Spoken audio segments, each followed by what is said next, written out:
हमारे चैनल को सब्सक्राइब करें और बेल आइकन दबाएं। शबनम, बेटा एग्जाम कैसे रहे आपके? अच्छे गए अब्बू। कल हिंदी है ना? नहीं अब्बू, कल साइंस है, फिर हिंदी। खूब मन लगा के पढ़ाई करना। सुनिए, आप कपड़े बदल लीजिए, मैं खाना लगा देती हूँ।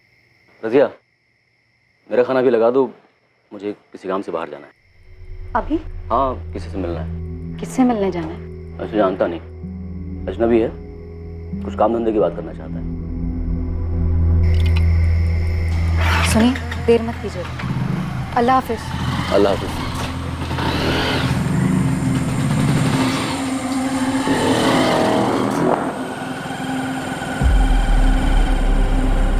किसी को पता नहीं था कि यह आखिरी बार था जो अफजल अपने घर से निकल रहा था।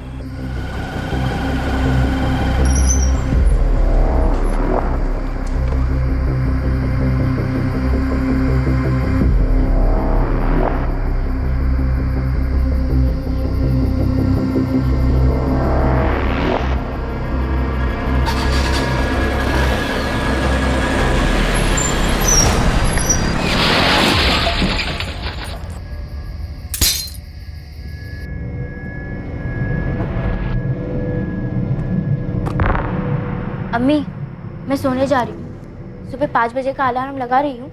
अगर मेरी आँख न खुले ना तो आप उठा देना।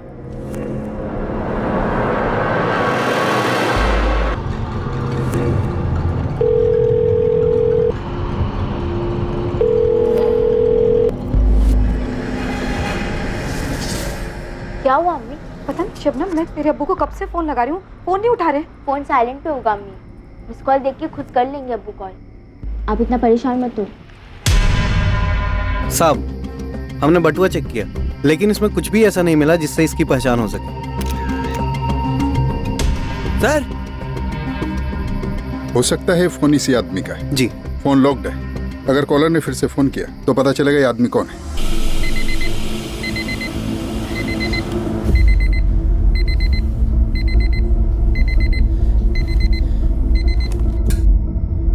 शबनम, शबनम उठ, मुंह धो ले, पढ़ने बैठ जा। अब्बू आ गए? नहीं। नहीं?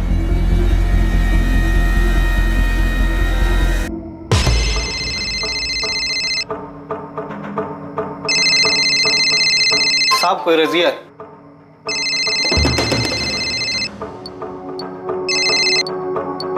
हेलो अफसर, कहाँ हैं आप? मैं रात से फोन ट्राई कर रही हूँ, फोन ही नहीं उठा रहे। मैं पुलिस सब इंस्पेक्टर संतोष बोल रहा हूँ, मिलन नगर थाने से। पुलिस? ये अफसल कहाँ है? आपके पति का एक्सीडेंट हो गया, बस आप हॉस्पिटल आ जाएं जल्दी। क्या?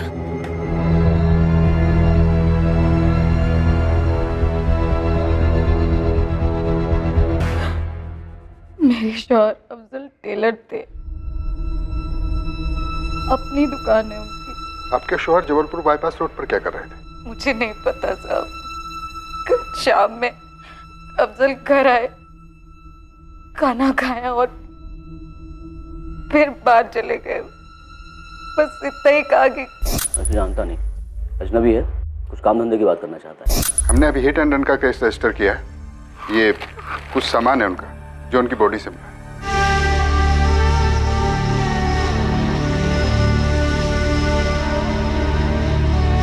भाभी, अल्लाह हिम्मत दे।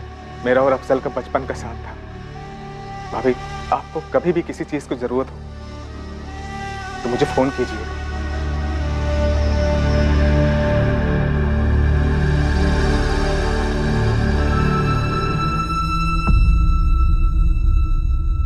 किसके दिल में क्या है, कौन अपने दिल में आपके लिए बैर रखे हुए है, ये कोई नहीं कह सकता। एक रात में एक परिवार उजड़ गया। एक रोड एक्सीडेंट में अफजल शेख की ऑन द स्पॉट मौत हो गई, लेकिन उसकी बीवी रजिया शेख को यह शक था कि उसे मारा गया है। क्या यह सिर्फ एक वहम, सिर्फ एक रोड एक्सीडेंट था या फिर एक मर्डर? साहब, मुझे लगता है कि अफजल उस रात जिस अजनबी आदमी से मिलने गए थे, उसने जानबूझकर उन्हें कुचल दिया।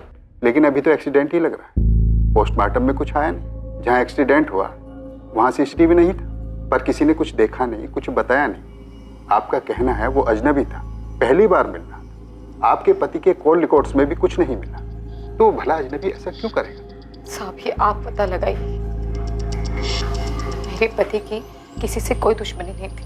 दुश्मनी नहीं थी तो कोई मर्डर क्यों करेगा? जरा सोचिए इस बारे में।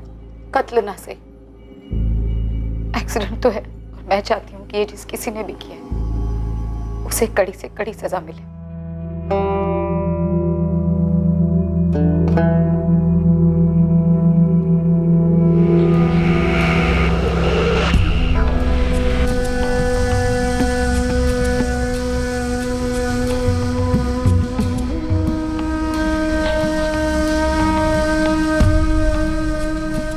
अपने पर कहर टूटने के बावजूद रजिया में एक जुनून था कि अफजल का गुनहगार पकड़ा जाए और उसे सजा हो, पर पुलिस इन्वेस्टिगेशन टीम मुजरिम के बारे में कुछ भी पता नहीं कर पाई थी। लेकिन रजिया ने हार नहीं मानी। पूरे 6 महीने वो पुलिस स्टेशन के चक्कर काटती रही, दलीलें करती रही, और फिर एक दिन साहब वो अफजल के नहीं मिल रहा वो आदमी जिसने आपके पति का एक्सीडेंट किया। इसका मतलब अफजल को और मुझको किसी को भी इंसाफ नहीं मिलेगा। आपसे गुजारिश है, आप हमारा और अपना वक्त जाया ना करें। केस क्लोज कर दिया हमने। अनसुलझे करार देकर कई केसेस क्लोज किए जाते हैं। ऐसे केसेस सिर्फ आंकड़े बनकर रह जाते हैं। लेकिन क्या आक्रोश क्लोज किया जा सकता है? रजिया के मन में एक आक्रोश था, एक अधूरापन था। कम से कम रजिया से तो आगे बढ़ना नहीं हो पा रहा। और फिर अफजल को खोने के पूरे 3 साल के बाद एक ऐसा वाकया हुआ जिससे इस क्लोज्ड केस की तकदीर फिर से खुल गई। तो स्केच आर्टिस्ट के साथ बैठकर स्केच बनवा सकता है, जिसे तूने देखा। जो बंदा डींग हाँक रहा था उसका चेहरा तो नहीं देख पाया, लेकिन हाँ, ये दोबारा टकरा जाए ना, दिमाग की घंटी जरूर बजेगी। जगह कौन सी बताई जहाँ उसने किसी को कुचला था? जबलपुर बाईपास के पास 2016 में। हम तब के केसेस खंगालेंगे, लेकिन पंकज, तूने जिनकी बातें सुनी उन्हें ढूंढना जारी रख। जी साहब। नशा कातिल आज़ाद घूम रहा है, मतलब केस अनसुलझा रहा होगा और क्लोजर रिपोर्ट फाइल हुई होगी। एक काम करो, तुम और आसमा 2016 में जबलपुर बाईपास पर जितने भी एक्सीडेंट केसेस हुए सबकी फाइल मंगवाओ।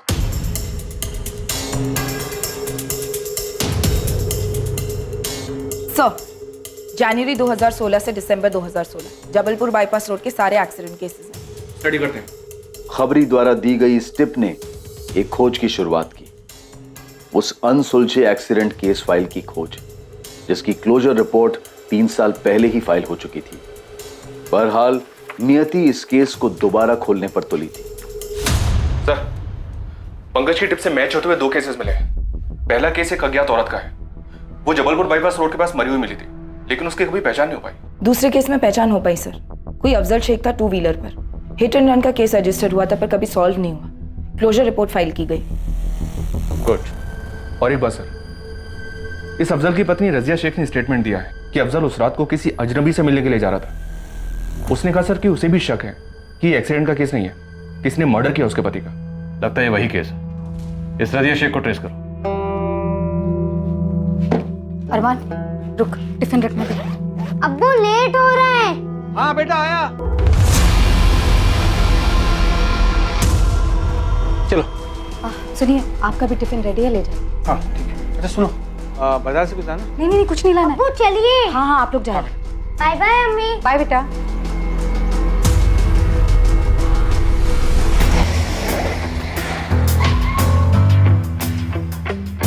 रजिया शेख अगर यही है ना? जी हाँ। तुम कौन हो? आप कौन है जी? सर, मैं रजिया का शौहर सदाब खान। क्या बात है सर? तो अफजल शेख? जी, अफजल मेरे पहले शौहर थे। 3 साल पहले एक्सीडेंट में उनकी मौत हो गई। कुछ पता चला किसने किया था? आप बच्चे को स्कूल छोड़ने जा रहे हैं? आप बताएंगे भी कि क्या पता चला? दरअसल एक टिप मिली हमें। अफजल का एक्सीडेंट नहीं था, शायद उसका मर्डर था। मुझे पता था, मैं कहती रही। मार डाला है किसी ने अफजल को। उस रात हर रोज की तरह दुकान से घर लौटे, खाना खाया और निकल गए। ऐसे जानता नहीं, अजनबी है, कुछ काम धंधे की बात करना चाहता है। किसी पर शक? उस अजनबी पर जिससे अफजल उस रात मिलने गए थे।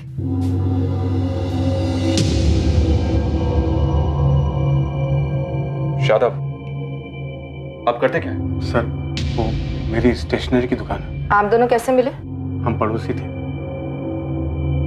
अफजल की मौत और मेरी बीवी फातिमा से अलग होने के बाद हम दोनों अकेले हो गए और पिछले साल हमने शादी कर ली। एफआईआर में आपकी एक बेटी का भी जिक्र है, शबनम।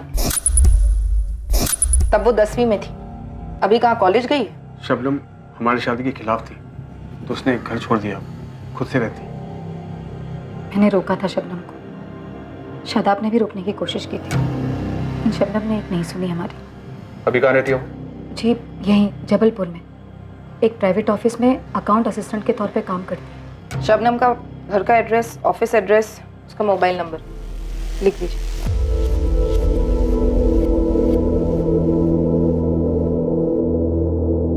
शादाब, ये सब क्या है? पता नहीं कैसे।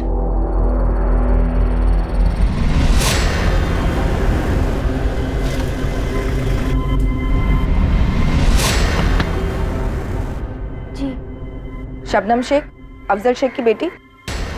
मुझे वो शादाब पसंद नहीं। क्यों?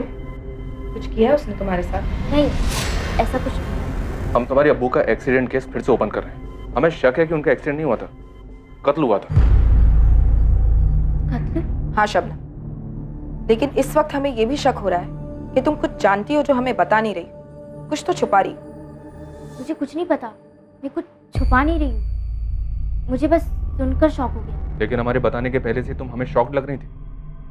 शबनम प्लीज, तुम हेल्प कर सकती हो हमारी? क्या तुम नहीं चाहोगी तुम्हारे अब्बू का कातिल पकड़ा जाए? बताओगी नहीं तुम्हें किस पर शक है? मुझे कैसे किसी पर शक हो सकता है? सच में मैम, मुझे कुछ नहीं पता। 3 साल में काफी डेवलपमेंट हुई है शेख परिवार में। जी सर। लड़की जरूर कुछ छुपा रही है सर। और ये शादाब भी बॉडी लैंग्वेज से काफी नर्वस लग रहा था। रजिया भी सर, काफी कोशिश करी थी नॉर्मल रहने की, लेकिन साफ दिख रहा था अंदर कुछ चल रहा है। इस मर्डर का तगड़ा मोटिव दिख रहा है। रजिया और शादाब का अरसे से अफेयर रहा होगा। अफजल रास्ते का कांटा था। इस ट्रायंगल के तीनों एंगल्स के डिटेल्स निकलो। रजिया, शादाब और वो पहला शोहर मरहूम अफजल शेख। सब 3 साल पहले हुआ एक एक्सीडेंट केस अब मर्डर केस मालूम हो रहा था, जैसा कि उस वक्त रजिया को लग रहा था। लेकिन उस वक्त न्याय की गुहार लगाने वाली पीड़ित की पत्नी इस वक्त संदिग्ध मालूम हो रही थी। अब सवाल यह उठ रहा था कि क्या घर की दीवारों में दीमक काफी पहले से लगी हुई थी, और क्या किसी अपने ने ही अफजल के खिलाफ अपने दिल में बैर पाल रखा था? सर, आसमा, क्या खबर? आपका शक सही निकला सर। रजिया और शादाब का अफेयर अफजल की मौत के काफी पहले से चल रहा था। अफजल के जाने के बाद ही इनका निकाह हुआ, लेकिन उसके पहले शादाब की पहली बेगम फातिमा ने तलाक दे दिया शादाब को, तभी खिल टूट गई थी। अभी कहाँ है फातिमा? वो अपने जबलपुर की नहीं थी, वो तो लौट गई अपने मायके शाहपुरा गांव में। सर, मैंने शादाब की पहली बीवी फातिमा को ट्रेस कर लिया, बुलाया उसे। सर, मैं अफजल शेख की दुकान पर गया था। अब वो दुकान उसका कारीगर चलाता है, मंगेश। साबित दुकान अफजल भाई की खुद की नहीं थी, उन्होंने एक सेठ से लीज पर ली थी और मैं पहले से उनके नीचे काम कर रहा था। लेकिन उनके जाने के बाद रजिया भाभी को दुकान नहीं चलानी थी, तो उनसे मैंने ले ली। अफजल शेख के काफी करीब रहे होगे तो मंगेश, उसकी किसी के साथ कोई दुश्मनी थी क्या? सब दुश्मनी करने और निभाने के लिए फुर्सत भी तो लगती है ना। और अफजल भाई तो हमेशा से अपने काम में मगन रहते थे और जो भी वक्त मिलता वो अपने बच्चों के साथ बिताते। इस बात की पूरी संभावना है कि अफजल का मर्डर हुआ है। कुछ तो हुआ होगा। पता होता कुछ तो 3 साल से चुप नहीं बैठता साहब। अफजल के दिल में बच्चों के लिए जगह थी, बच्चों की माँ के लिए नहीं। कोई तो मसला हुआ होगा मियाँ बीवी के बीच में, जो ये दरार आई। सब मोहल्ले वालों का कहना है उन्होंने अफजल और रजिया के बीच कभी कोई झगड़ा होते नहीं देखा, ना कभी सुना। सारे झगड़े चीख चीख के कहाँ होते हैं आसमा, वार खामोशी से भी किए जाते। मुझे लगता है अफजल और रजिया के रिश्ते को समझने के लिए हमें पहले शादाब और उसकी बीवी फातिमा को समझना जरूरी है। बुलवाओ तीनों को।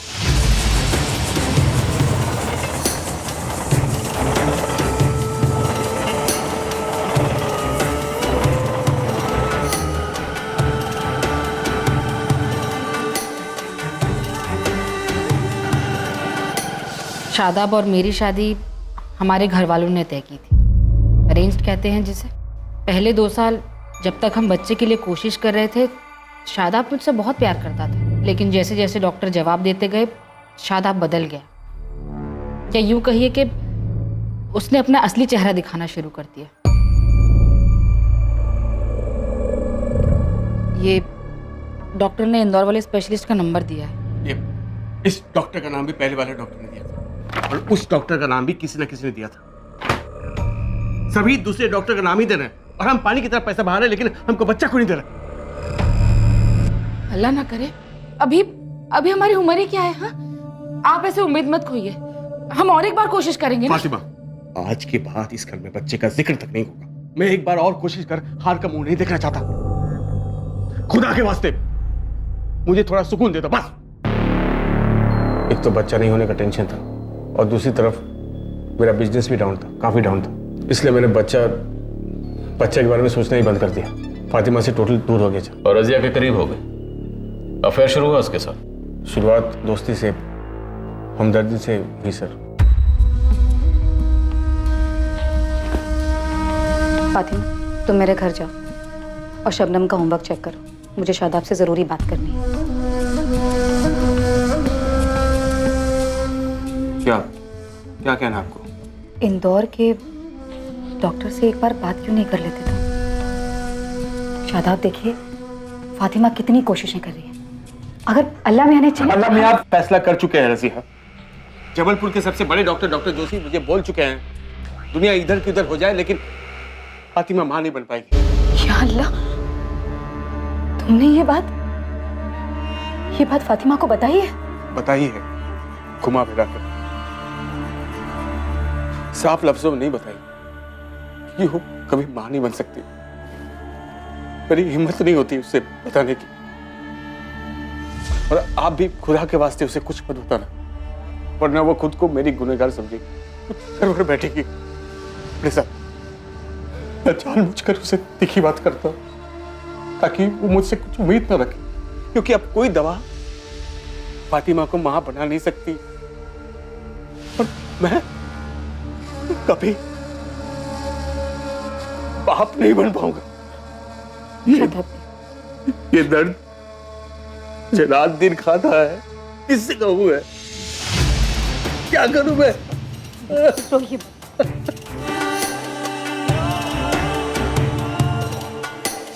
उस दिन हमारे बीच एक कड़ी, एक डोर बंद गई,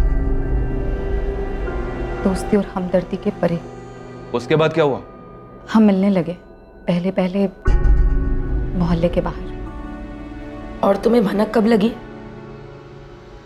कभी नहीं, मैं तो रजिया को अपनी आपा समझती थी। पकड़े कैसे गए? अफजल ने हमें रंगे हाथ पकड़ लिया।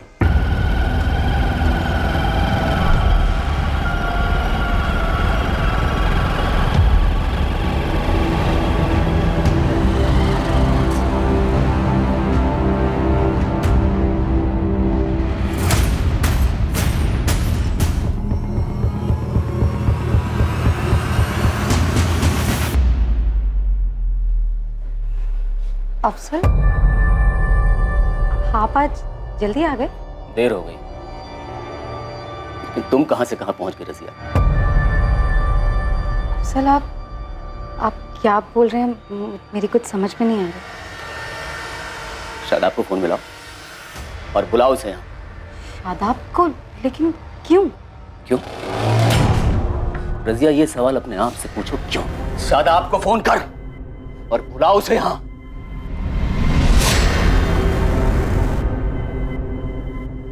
कब हुआ, क्यों हुआ, कहां हुआ, कैसे कैसे हुआ, कुछ नहीं जानना मुझे। बस तुम दोनों कान खोलकर सुन लो, आज के बाद सब नहीं। ये कहानी अभी इसी वक्त खत्म हो जानी चाहिए। अंदर बच्चे हैं मेरे, बड़े हो रहे हैं। अगर उन्हें कुछ पता चल गया या किसी ने कुछ बता दिया ना, तो कसम खुदा की ठीक नहीं होगा। तुम दोनों ने अपना रिश्ता तो तोड़ा नहीं और अफजल को मार दिया। साहब, शादाब और मुझे पता था आप यही सोचेंगे। साहब, आप यकीन करें या ना करें, मैं अफजल को कभी धोखा नहीं देना चाहती थी। ये डायलॉग हफ्ते में कम से कम 2 बार तो हम सुनते हैं रज़िया। कत्ल का प्लान कैसे बनाया वो बताओ। साहब, कोई प्लान नहीं बना। अफजल ने मुझे घर में बंद करके रखा था। एक तरीके से ये मेरे लिए अच्छा ही था। मैंने शादाब से पूरी तरह बातचीत बंद कर दी। शादाब ने भी कोई कोशिश नहीं की। अफजल के हमें पकड़ लेने के बाद मैंने और शादाब ने एक दूसरे की तरफ मुड़कर भी नहीं देखा। एक बार अफजल तुम्हारी नजरों के सामने से इस दुनिया से दूर क्या हुआ? तुम और रजिया फिर से पास आ गए, एक हो गए। हम एक जरूर हुए सर, पर अफजल को मारकर नहीं। मैं भला अफजल जैसे अच्छे इंसान का कत्ल क्यों करता? वो बहुत ही अच्छा इंसान था सर। और आप ही बताइए, कौन आदमी अपनी बीवी और पड़ोसी की ऐसी हरकत बर्दाश्त करता? उसने न सिर्फ खुद की और अपने घर की इज्जत का सोचा, बल्कि उसने मेरे खानदान की इज्जत का भी सोचा। इसलिए सर मेरे दिल में उसके लिए बड़ी इज्जत है। अफजल के इंतकाल को एक हफ्ता भी नहीं हुआ कि रजिया और शादाब का अफेयर फिर से शुरू हो गया, और इस बार मैंने दोनों को रंगे हाथों पकड़ा। उसी दिन मैं अपने मायके चली गई और हम दोनों का तलाक हो गया। तुम्हें लगता है कि शादाब ने अफजल को मरवाया? नहीं, मुझे नहीं लगता शादाब इतना गिर सकता। लेकिन वो कहते हैं ना, प्यार में इंसान अंधा हो जाता है।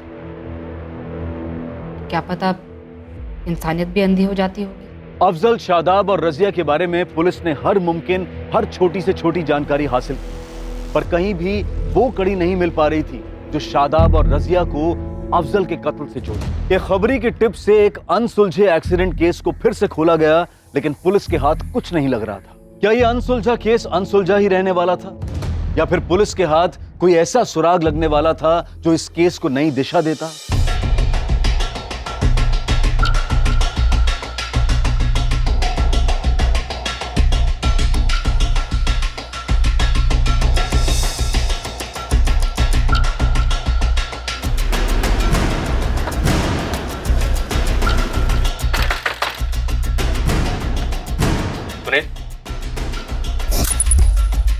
जी, आप लोग कौन है?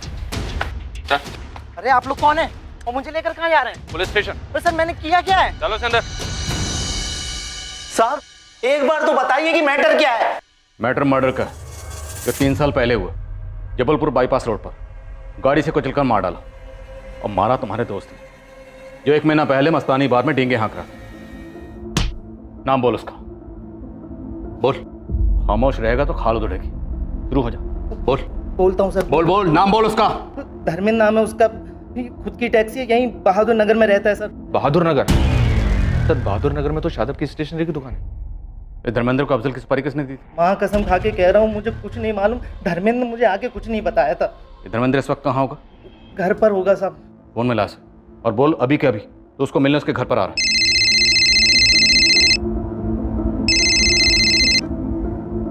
हेलो, हाँ सुनील बोल, क्या हुआ? धर्मेंद्र भाई वो बस ऐसे ही फोन किया था। कहाँ हो आप? घर पर ही हूँ। क्या हुआ बोलना? नहीं वो बस मैं सोच रहा था आपसे आकर मिल लूं। हेलो धर्मेंद्र भाई। हाँ सुन रहा हूँ, आजा, मैं घर पर ही हूँ। क्या हुआ अजय? आप अचानक इतने परेशान लग रहे।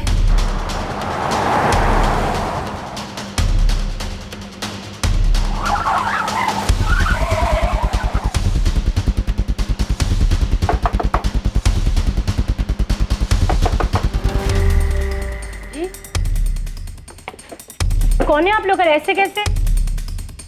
Crime branch. धर्मेंद्र को बुलाओ तुरंत। 10 मिनट हुए वो बाहर गए, बोले रात भर घर नहीं आएंगे। क्या हुआ? क्या किया उन्होंने? मर्डर। क्या? 3 साल पहले उसने एक आदमी का मर्डर किया था। वो अगर तुम्हें फोन करता है तो तुम सीधे सीधे हमें फोन करके बताओगे, समझ में आया? सर धर्मेंद्र अंदर नहीं है। जैसे वो आपको कांटेक्ट करे, इस नंबर पे आप हमें फोन करके बता दीजिएगा। ये धर्मेंद्र शहर छोड़ने की पूरी कोशिश करेगा, हम उसे भागने नहीं दे सकते। शहर की हर जगह सील करवा दो। जी सर, मैं सारे थाने, एयरपोर्ट और बस स्टैंड पर हाई अलर्ट की रिक्वेस्ट भेज देती हूँ। और सर ये धर्मेंद्र का फोटो सर्विलेंस पर डाल दो, कॉल रिकॉर्ड से निकलवाओ।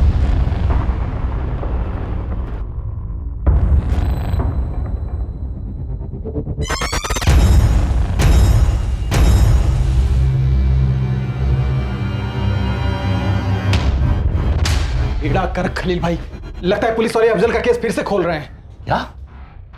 तुझे कैसे पता चला? अरे पुलिस मुझे अरेस्ट करने के लिए मेरे घर पर आई थी। बाल बाल बचकर भागा हूं मैं। लेकिन तेरे बारे में पुलिस को कैसे पता चला? मुझे नहीं मालूम है, लेकिन बेहतरी इसी में है ना खलील भाई कि मुझे इस झमेले से बाहर निकालो। 5 लाख रुपए मेरे मुंह में ठूसो, नहीं तो मेरा मुंह पुलिस वाले के सामने खुल जाएगा। बकवास मत कर, तू ऐसा कुछ भी नहीं करेगा, समझे? मैं ऐसा कर सकता हूं खलील भाई, मेरी सुपारी के पैसों में से ना अभी भी 80,000 आप ही के पास है। 4-5 दिनों के लिए तो अंडरग्राउंड हो जाओ, तब तक मैं कुछ इंतजाम करता हूँ। 3 दिन मैं फोन करूंगा और पैसे का आप इंतजाम करिए, और अगर नहीं हुआ ना तो पुलिस वाले के पास जाके मैं सब कुछ बोल दूंगा।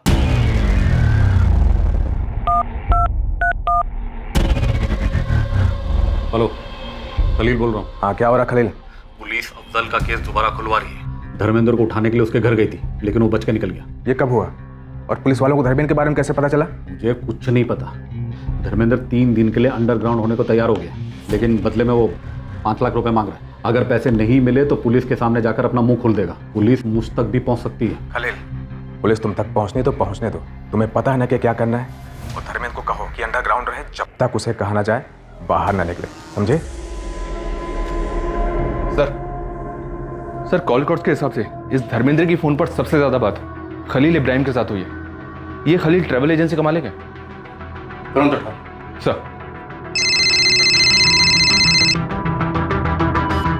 हाँ पंकज, ये धर्मेंद्र जो है चाय की टपरी पे काफी बैठता है, और ये टपरी शादाब की दुकान के जस्ट बगल में है। देख लो साहब, कुछ तो कनेक्शन दिखता है। सर पंकज कह रहा है कि शादाब का इस धर्मेंद्र के साथ कोई कनेक्शन हो सकता है। पक्का होगा। उठाओ शादाब को। लगता है इस केस की सही क्लोजर रिपोर्ट बनाने का वक्त आ गया। 6 साल धर्मेंद्र मेरे यहाँ ड्राइवर था, फिर उसने 2 साल पहले लोन से टैक्सी खरीदी, मेरी नौकरी छोड़ दी और अभी खुद का बिजनेस चलाता है। तो फिर वो तुम्हें बार बार फोन क्यों लगाता रहता है? वो इसलिए कि वो अपना लोन नहीं चुका पा रहा था। उसे अपनी नौकरी वापस चाहिए। उसे 80,000 वापस चाहिए थे। जी? अफजल के मर्डर की सुपारी के 80,000 बैलेंस। कौन अफजल? कैसा कत्ल? कौन सी सुपारी? और सर ये सब आप मुझे क्यों बोल रहे हैं? सुपारी तुमने दी थी खलील। तुमने कहा धर्मेंद्र ने 2 साल पहले नौकरी छोड़ दी थी। अफजल का मर्डर हुआ 3 साल पहले। उस वक्त धर्मेंद्र तुम्हारी एजेंसी में नौकरी करता था। तब उसके पास खुद की गाड़ी भी नहीं थी। उस हिसाब से तो मर्डर में यूज की गई गाड़ी तुम्हारी रही होगी। नहीं मैडम, ये सही नहीं है। यही सही है। और धर्मेंद्र तुम्हें बार बार फोन उस बैलेंस 80,000 के लिए करता था। सर मुझे लगता है आप मुझे कोई और समझ रहे हैं। ये अफजल कौन है मैं सच में इसे नहीं जानता।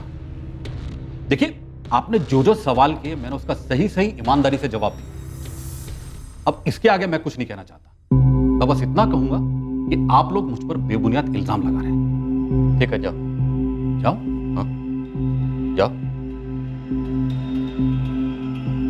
खलील याद रखना, धर्मेंद्र घर से भागा, तुम नहीं भाग पाओगे। बोल। साहब, मैं चाय तक नहीं पीता साहब। मुझे कैसे पता कि चाय की टपरी पे कौन धर्मेंद्र आता है? इस आदमी ने अफजल को अपनी गाड़ी के नीचे कुचल दिया। इस आदमी को मैंने अपने दुकान के आसपास देखा है साहब, चाय की टपरी पर, जैसा आप बोल रहे हैं ना साहब। लेकिन इससे मेरा कोई ताल्लुक नहीं है साहब। मेरा यकीन कीजिए, मेरा अफजल के कत्ल से भी कोई ताल्लुक नहीं है साहब। सर कॉल रिकॉर्ड्स के हिसाब से इस धर्मेंद्र, शादाब और रजिया के बीच कोई फोन कनेक्शन नहीं है। एक कॉल भी नहीं। शायद ये शादाब सच बोल रहा है। तो खलील के कॉल रिकॉर्ड्स खंगाले। उसका शादाब, रजिया, अफजल किसी के साथ भी कोई कांटेक्ट नहीं रहा है। तो फिर धर्मेंद्र को सुपारी किसने दी? क्योंकि सुपारी तो दी गई। धर्मेंद्र घर से भागा है और ये स्नेह झूठ बोलने की हिम्मत नहीं करेगा।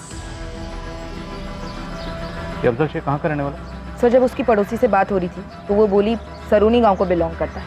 पूरी फैमिली वहीं रहती थी। 8 साल पहले शिफ्ट हुए हैं। इस धर्मेंद्र के लिए तलाश जारी है। कमिश्नर, एक टीम लेकर सरोनी गांव जाए।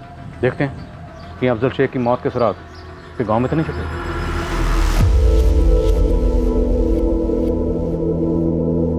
शादाब, मुझसे रहा नहीं जा रहा।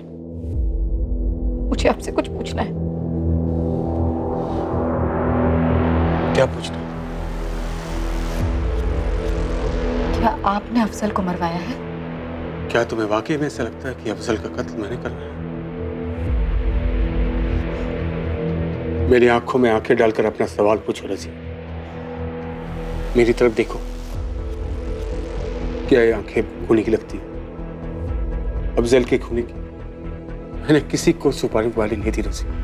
तकदीर का लिखा जो होना था बस वो होता गया। मेरे बात का यकीन कर।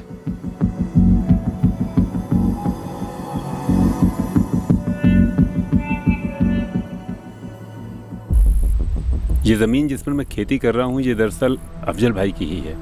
पिछले 5 सालों से मैं ही इस ज़मीन पर खेती कर रहा हूँ, लेकिन उन्होंने खुद से मुझे कभी भी किराया या अनाज के बारे में नहीं पूछा। अल्लाह के बंदे थे वो, बहुत नेक। अच्छा, अफजल के गांव में किसी के साथ कोई दुश्मनी इस जमीन को लेकर या किसी और मसले को लेकर, या बाप दादाओं वाली दुश्मनी? मैंने तो उन्हें कभी ऊंची आवाज में बात करते हुए भी नहीं देखा।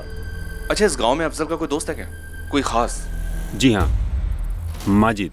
भाभी, आपको कभी भी किसी चीज को जरूरत हो तो मुझे फोन कीजिएगा। कहाँ मिलेगा इस वक्त? माजिद पार्टी के दफ्तर में होगा। केशव, क्या ये डिजाइन कितनी गलत है।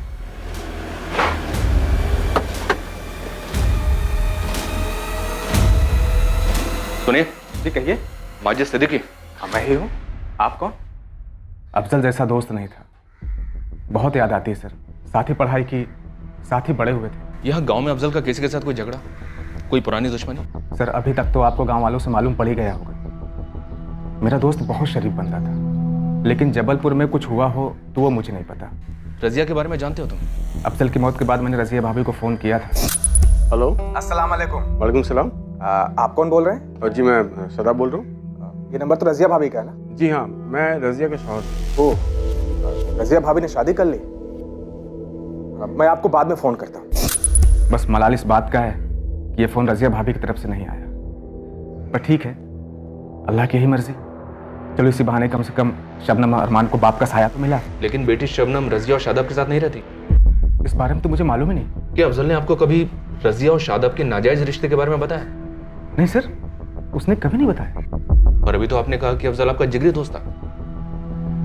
हाँ, मुझे तो यही लग रहा था कि मेरा एक अच्छा दोस्त है, पर अब मुझे एहसास हो रहा है सर कि उसने कभी मुझे अपना नहीं माना, पर मेरे लिए वो आज भी दोस्त रहेगा। इस केस की इन्वेस्टिगेशन अब भी अपनी मंजिल से काफी दूर थी। हालांकि पुलिस जानती थी कि अफजल का कत्ल किसने किया था, लेकिन वो ये जानने में अब तक नाकाम रही थी कि अफजल का कातिल आखिर किस शतरंज का मोहरा था। अफजल का कत्ल आखिर क्यों किया गया और इस कत्ल के पीछे की वजह क्या थी। 3 साल पहले आखिर ऐसा क्या हुआ था? क्या पुलिस किसी सुराग तक पहुंचने वाली थी, या फिर कोई सुराग पुलिस तक? शबनम, अच्छा किया जो तुम खुद अपना बयान लिखवाने के लिए आई। यकीन मान, छोटी से छोटी जानकारी भी तुम्हारे अब्बू के कातिलों को पकड़ने में हमारी बहुत मदद करेगी। बोलो। अब्बू ने अम्मी और शादाब को रंगे हाथों पकड़ा था। कब हुआ, क्यों हुआ, कहाँ हुआ, कैसे कैसे हुआ, कुछ नहीं जानना मुझे। आज के बाद सब नहीं। फिर उस रात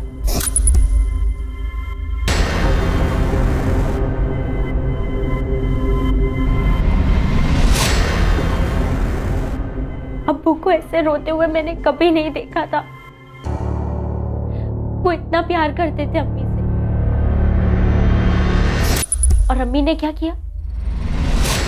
पहले अफेयर, फिर अब्बू के मौत के बाद शादाब से शादी।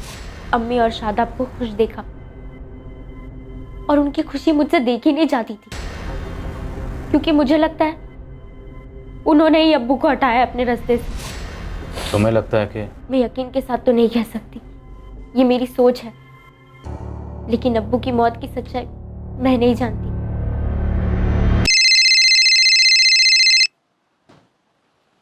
हाँ पंकज, बोल। साहब, आपका बंदा मिल गया। यहाँ इमाम नगर के एक लॉज में छुप के बैठा है। उस पर नजर रख, हमारे।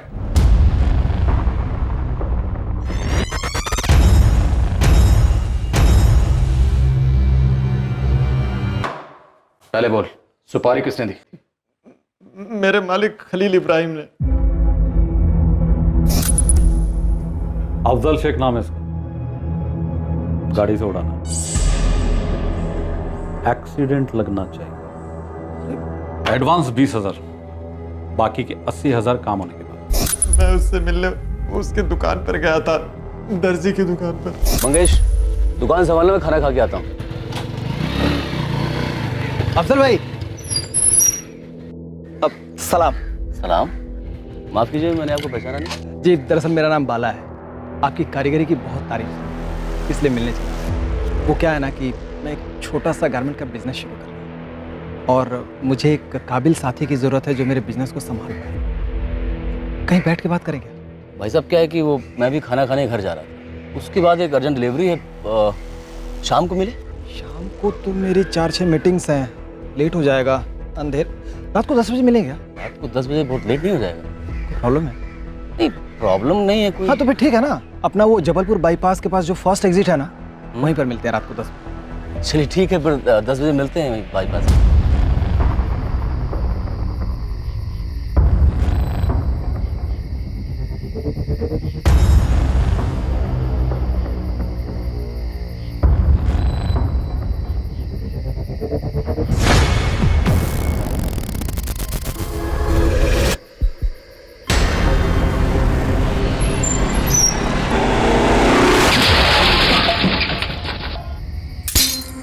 तेरा सेठ खलील अफजल को क्यों मरवाना चाहता था? उसकी अफजल से क्या दुश्मनी थी? मुझे उसने कभी कुछ नहीं बताया सर। मेरी अफजल से कोई दुश्मनी नहीं थी, मैं तो उसे जानता भी नहीं था सर। अगर अफजल को जानता नहीं था तो मरवाया क्यों से? मैं नहीं चाहता था सर, ये कांड मुझसे करवाया गया। मैं किसी और ने सुपारी थी? हाँ ना मान। मेरे एक दोस्त ने।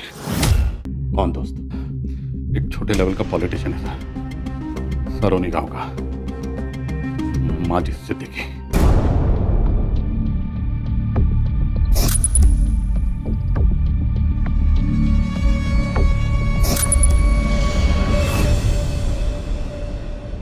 अफजल मेरा सबसे अच्छा दोस्त था, शायद इकलौता।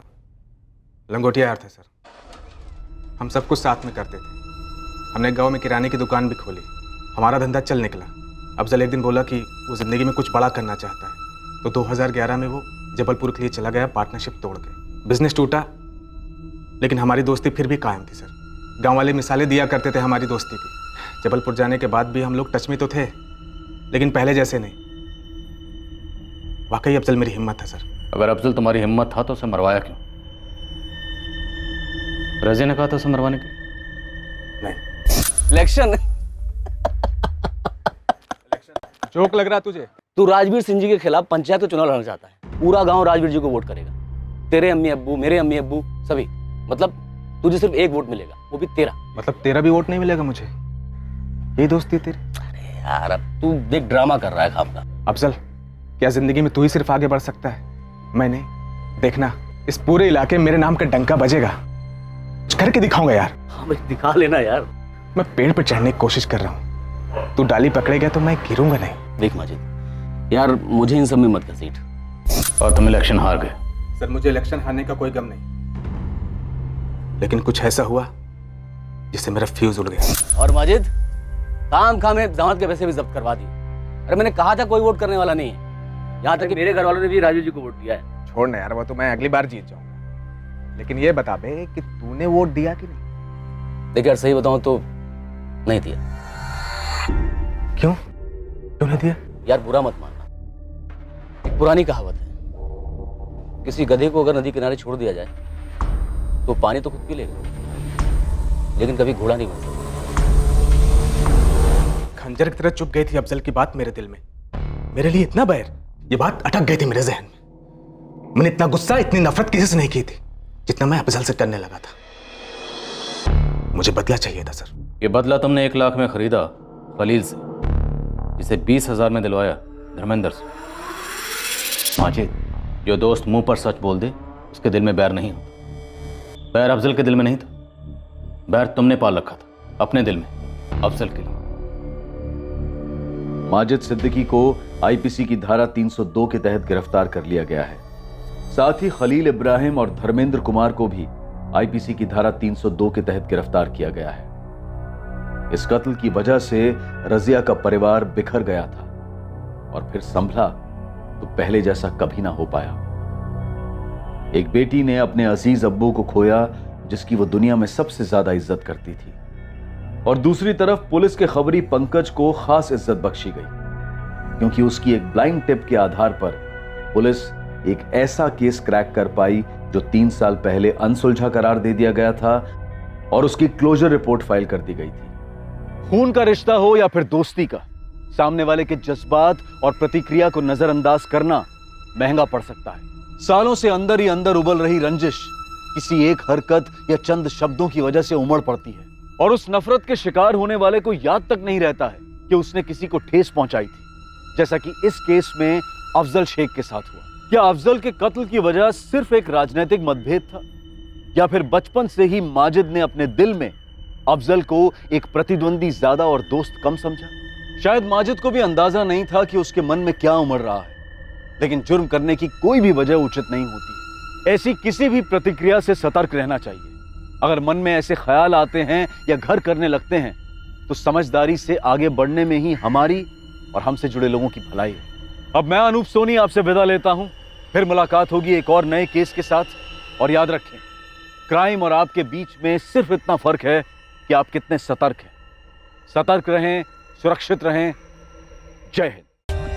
For more updates, subscribe to our channel, click the show links and enjoy watching the videos.